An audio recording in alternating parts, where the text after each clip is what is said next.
ya, dalam rangka untuk memenuhi PDD UKT-PT, yaitu pernyataan diri dosen untuk ujuk kerja Tridharma perguruan tinggi, khususnya adalah pengajaran gitu ya. Jadi untuk informasi lebih lanjut kita akan saksikan video micro teaching berikut ini. Terima kasih.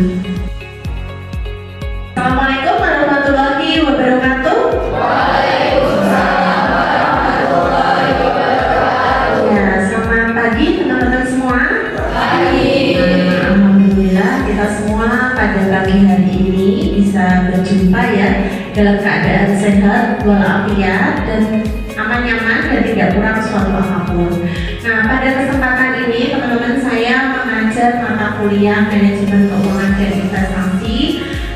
Maka sebelumnya saya akan membahas dulu tentang bagaimana deskripsi mata kuliahnya, capaiannya, indikator, dan bagaimana satu semester ke depan. Nah, untuk mata kuliah manajemen keuangan dan investasi ini sendiri, deskripsinya adalah akan memberikan pemahaman gitu ya, proses pengambilan keputusan dan menginterpretasikan dampak yang ditimbulkan gitu ya. Jadi manajer keuangan di sini yang berhasil perlu mengadopsi metode yang baru gitu ya untuk bisa diaplikasikan ke zaman yang sekarang. Jadi nanti teman-teman akan belajar tentang yang namanya analisis dana, analisis arus kas, bagaimana perencanaan keuangan, penilaian surat berharga, dan seterusnya, hingga nanti juga berhubungan dengan keputusan keuangan yang meliputi investment decision,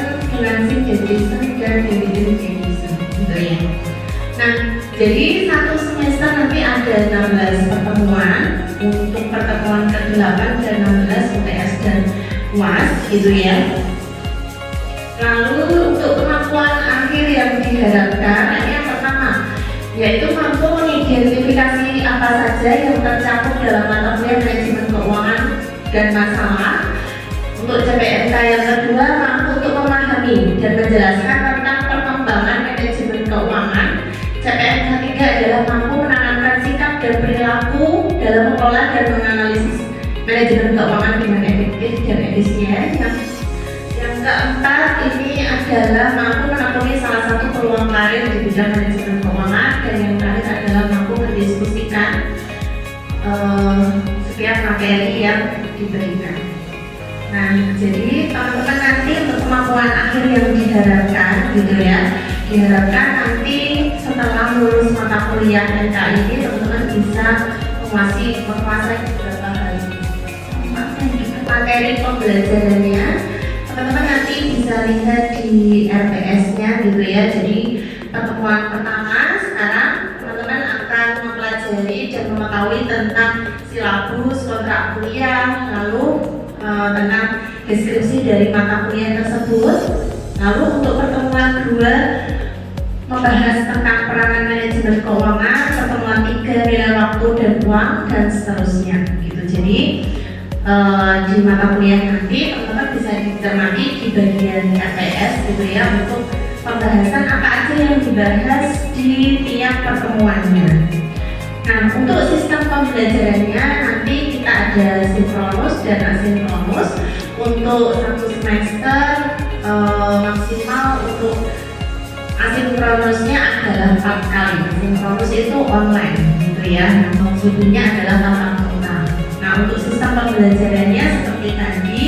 Lalu untuk metode pembelajarannya nanti ada presentasi, diskusi, latihan, dan tugas gitu kan. Untuk sistem penilaiannya teman-teman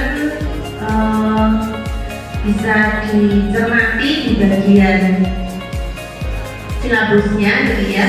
Nah, untuk kehadiran sendiri ada 5%, partisipasinya adalah 10%, lalu untuk tugasnya 25%, UTS 30%, UAS 30%, jadi total ada 100% gitu ya. Nah, untuk referensinya sendiri seperti yang terlihat teman-teman, jadi kita yang utama nanti bisa pakai buku buku dari Salemba 4 yaitu Prinsip-prinsip Manajemen Keuangan. Dan yang kedua, untuk ini tersedia di perpustakaan ya, teman-teman nanti bisa cari penulisnya Ibu Nani Ermawati dan dengan saya sendiri Burmawati gitu ya. Oke, segini dulu mungkin ada pertanyaan dari teman-teman mungkin silakan. Oke, Mas Yan, silakan Mas. Namanya siapa Mas? Oke, Mas Teddy ya. Oke, silakan Mas pertanyaannya. Apa itu manajemen keuangan dan investasi?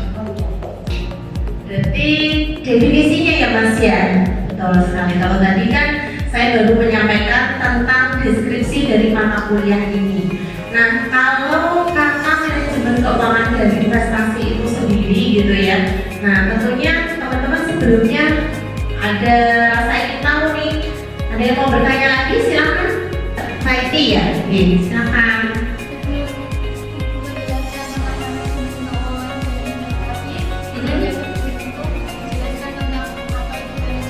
Oh iya, Mbak Paiti ya Mbak ya namanya. Oke, terima kasih. Nah, jadi teman-teman di sini benar sekali ya ada kata manajemen keuangan dan investasi, maka di situ berasal dari kata manajemen. Manajemen berarti mengatur, ya, mengatur. Dulu sudah dapat mata kuliah tentang manajemen? Ya, nah, berarti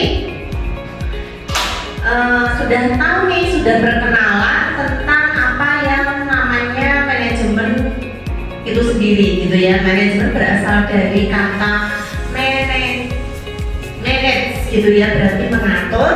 Maka untuk manajemen keuangan dan investasi maka adalah kegiatan mengatur keuangan dan investasi. Jadi kalau manajemen itu kan mencakup perencanaan, kalau organisasinya itu ya Mbak ya, diakhiri dengan evaluasi. Nah, kalau manajemen keuangan dan investasi berarti teman-teman akan belajar tentang mengatur bagaimana mendaya-gunakan keuangan gitu ya, dan diantaranya juga belajar tentang sedikit investasi. Nah, saya senang sekali karena antusias dan interaksi teman-teman juga bagus ya. Untuk sistem penilaian sudah saya sampaikan, jadi harapan saya teman-teman nanti bisa mencermati gitu ya, karena kalau pengen dapat nilai maksimal berarti bisa dicermati dari beberapa item ini gitu ya. Untuk metode tadi juga sudah saya sampaikan ya, metode pembelajarannya nanti bisa presentasi, diskusi gitu ya. Untuk pertemuan kedua dan ketiga nanti ceramah dari saya, untuk pertemuan 4 sampai seterusnya nanti bisa diisi dengan presentasi teman-teman, dilanjut dengan diskusi kelas. Untuk sistem pembelajarannya juga ada sinkronus dan asinkronus. Untuk kemampuan akhir yang diharapkan juga teman-teman bisa dicermati tadi ya dari beberapa CPMK yang sudah saya tampilkan gitu ya.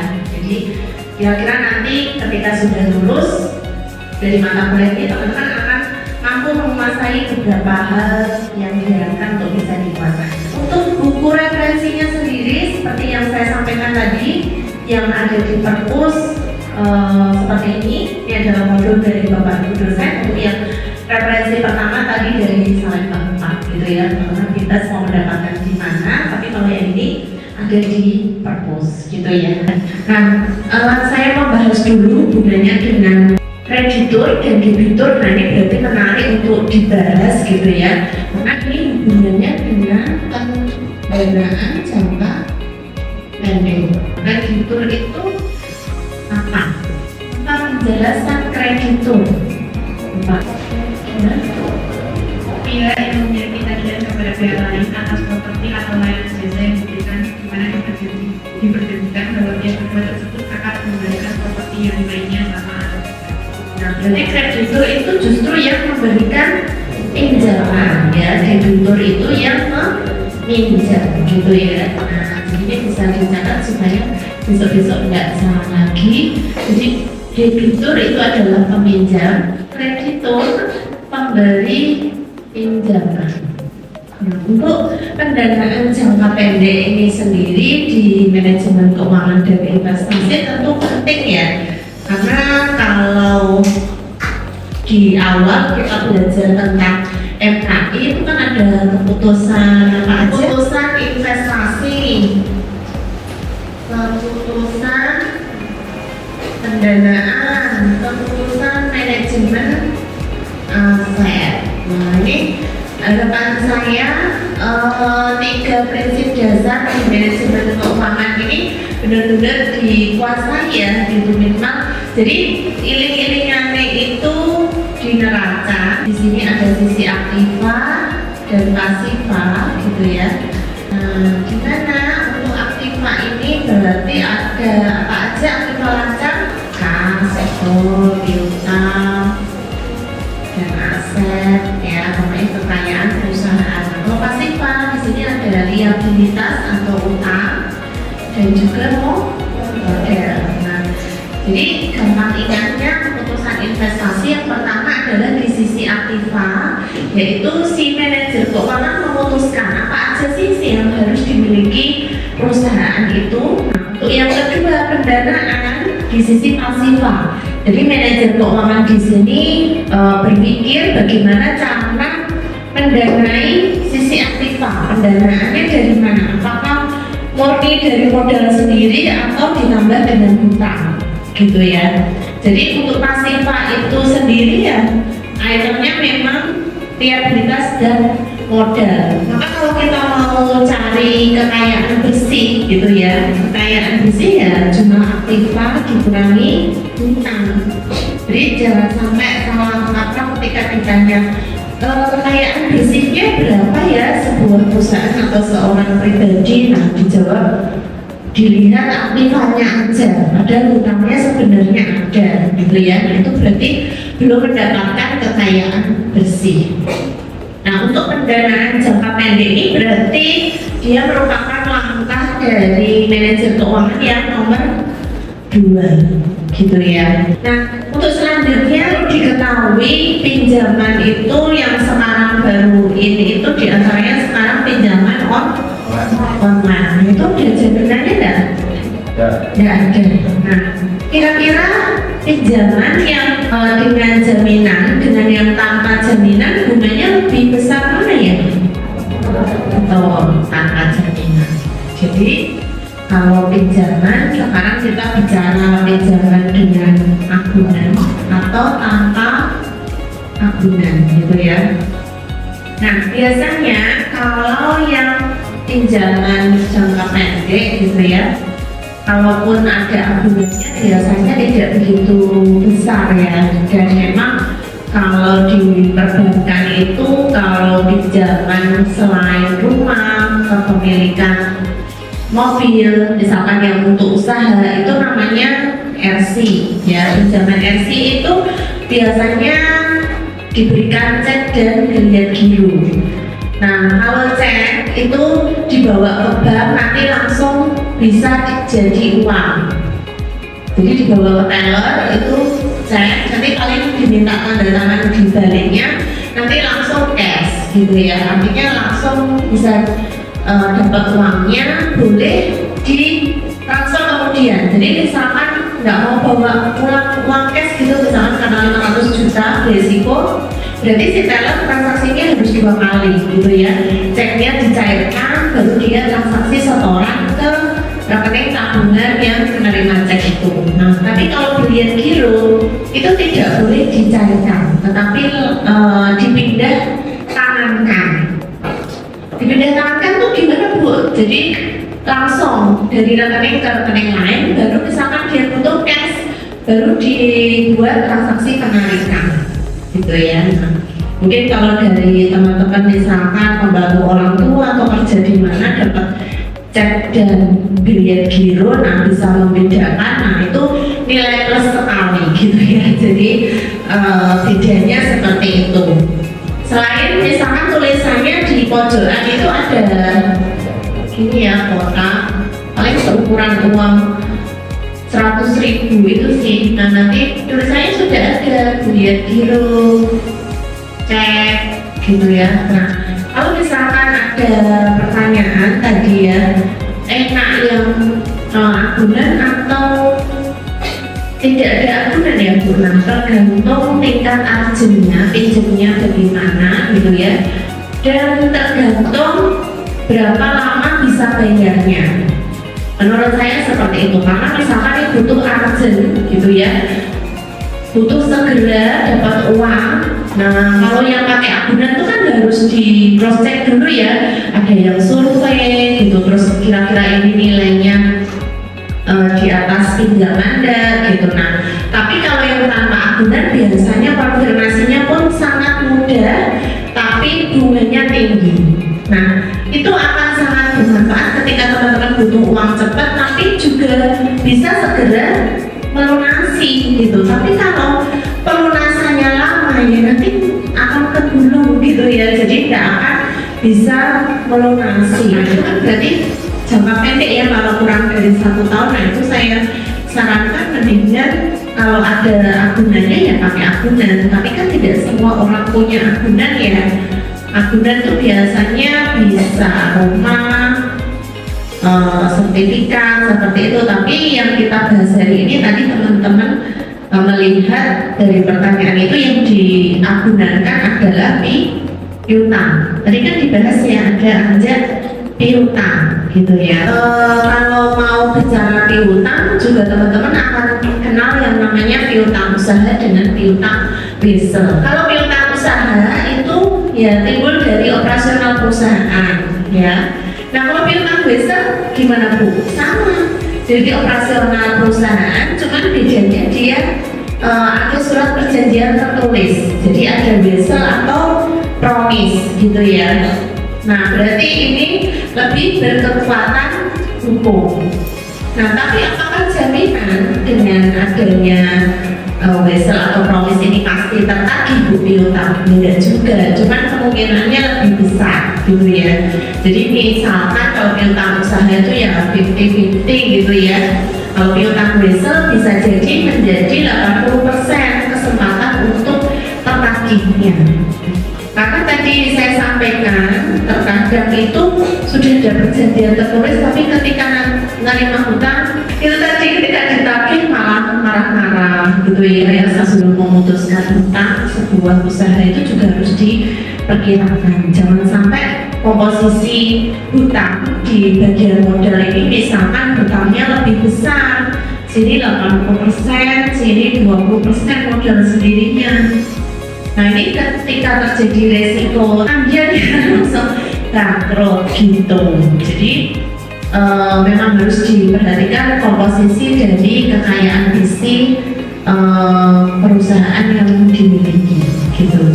Ini untuk anjak piutang. Tadi anjak piutang ini apa Bu? Jadi punya piutang tapi dijual ke pihak lain gitu ya, supaya yang menagih pihak lain tersebut. Biasanya yang mau beli itu di bank gitu ya, dijual di jasa keuangan di bank. Nah, terus misalnya dia bertanya, dong ngapain Bu dijual? Kan otomatis mesti dipotong ya, mesti ada biayanya gitu ya. Jadi misalkan piutangnya itu 10 juta, nah ketika dijual ya udah 10 juta, bisa jadi 8, istilahnya biaya administrasi gitu ya. Jadi yang tertagih hanya 8 juta. Nah, misalkan ada yang belum tahu gitu ya, misalkan loh kenapa kok dijadikan anjak piutang, kok tidak ditagih sendiri gitu misalkan.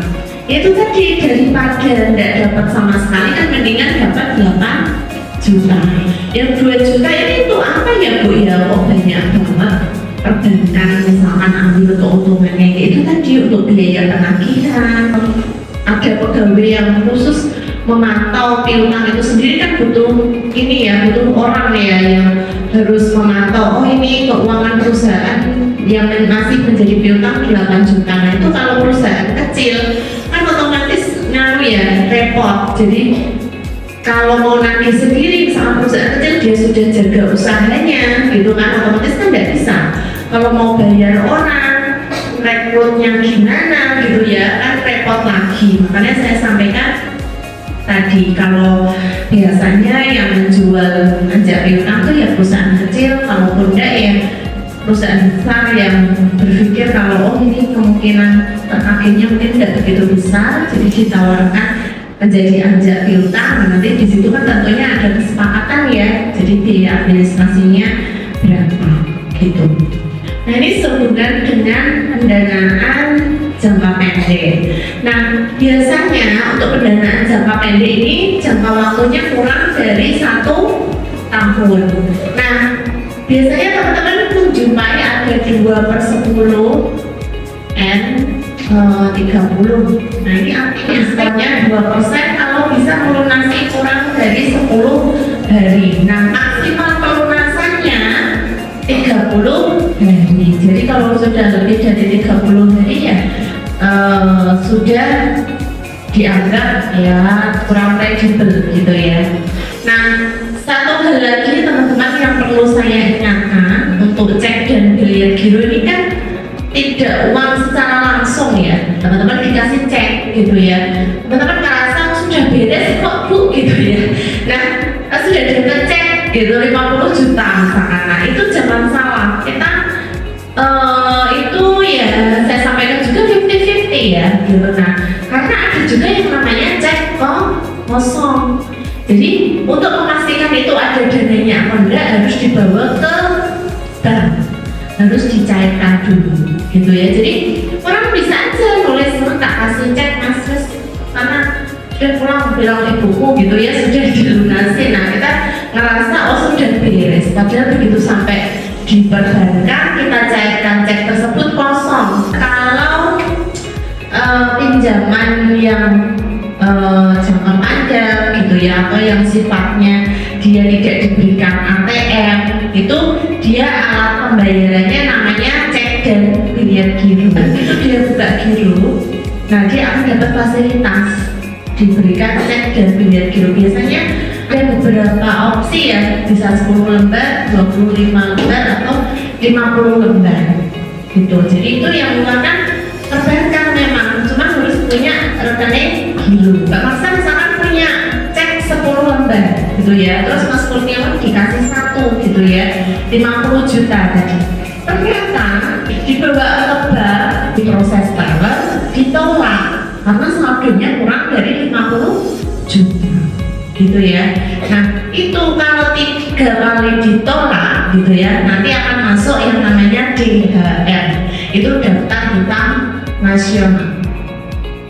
Nah ini nanti bisa di blacklist gitu ya, dia akan dipanggil terus nanti urusannya ke Bank Indonesia. Jadi orang kalau mau pinjam itu dicek dulu di BI Checking, itu ada aplikasinya di orang perbankan. Jadi begitu dimasukkan nomor KTP, nah biasanya langsung keluar semua tuh. Oh orang ini apakah pernah nunggak sekali, 2 kali, tapi setelah itu lancar atau sampai macet hingga masuk daftar hitam nasional. Itu ya, itu sehubungan dengan pendanaan. Nah coba saya evaluasi lagi tadi 3 langkah besar dari seorang manajer keuangan. Keputusannya apa aja? Pertama, keputusan investasi, keputusan pendanaan, keputusan manajemen aset. Nah terus untuk mencari kekayaan bersih gimana tadi ya? Aktifan dikurangi? Betul, berarti sekarang sudah bisa hitung kekayaan bersih masing-masing ya. Mungkin lagi keaktifan, nah dia bisa menjelaskan perbedaan kreditur dan debitur. Silakan Mbak. Oke, betul. Mbak siapa? Mbak Revalina. Ada lagi, coba saya tes ya. Nah apa perbedaan dari cek dan biliar giro? Ada yang mau bisa menjawab nih? Silakan Mbak.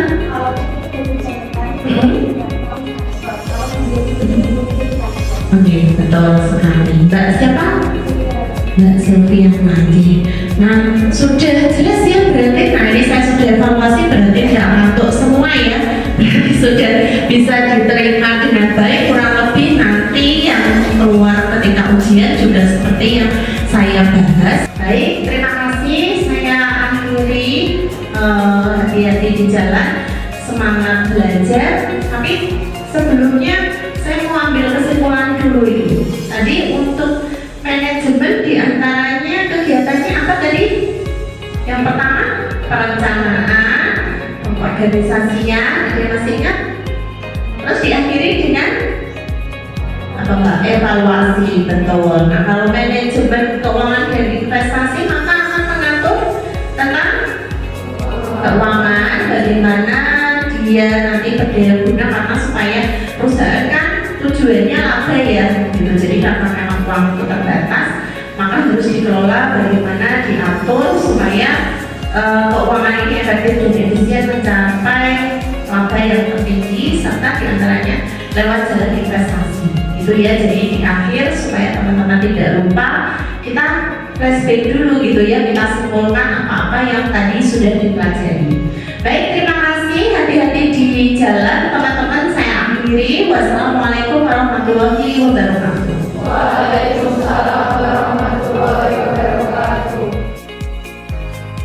Demikian video singkat tentang pengajaran mata kuliah manajemen keuangan dan investasi dalam program studi S1 akuntansi di Universitas Mulia Kudus. Semoga bermanfaat.